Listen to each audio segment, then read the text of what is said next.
VST news channel ప్రేక్షకులకు తెలుగు సంవత్సరాది ఉగాది క్రోధినామ సంవత్సర శుభాకాంక్షలు. వసంతానికి స్వాగతమిస్తూ కోయిలమ్మల రాగాలతో, మామిడి పూతల తోరణాలతో, నులివెచ్చని వేడిగాలులు ఆరోగ్యాన్ని అందిస్తూ ఊగ ఆదిని ఆహ్వానిస్తోంది. అంటే నక్షత్ర గమనాన్ని లేదా ఆయుష్ పెంచు కాలాన్ని ఆహ్వానిస్తోంది. మత్స్యావతార విష్ణు బ్రహ్మకు వేదాలను అందించిన శుభతరుణాన యుగాది ప్రారంభమైందని కూడా పురాణ కథనం చెప్తోంది.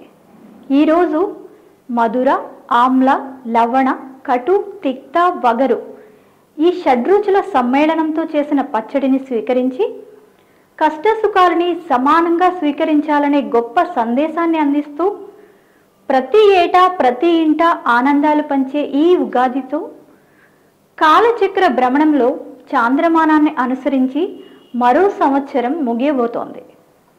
2 ఏళ్ల క్రితం ప్రపంచాన్ని కరోనా మహమ్మారి కబళించింది. తరువాత శుభకృత్, శోభకృత్ సంవత్సరాలు కొంత ఉపశమనాన్ని కలిగించాయనే చెప్పాలి.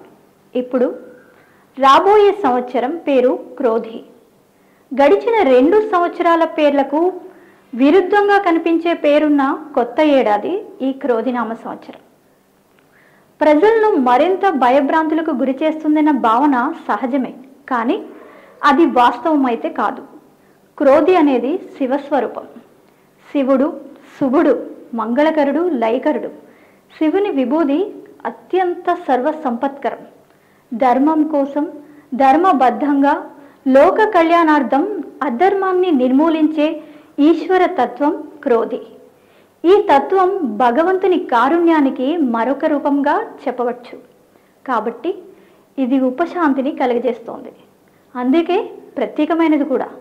పండుగ చేసుకోవడానికి ఇంతకన్నా కావాల్సింది ఏముంటుంది? ఆ కాలరూపుడైన శివుణ్ణి ఉగాది ఉషోదయ వేళ భక్తి ప్రవత్తులతో స్వాగతిద్దాం.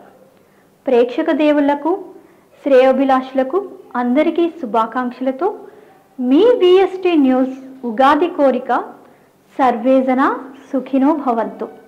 ప్రేక్షకులందరికీ మరొకసారి ఉగాది క్రోధినామ సంవత్సర శుభాకాంక్షలు.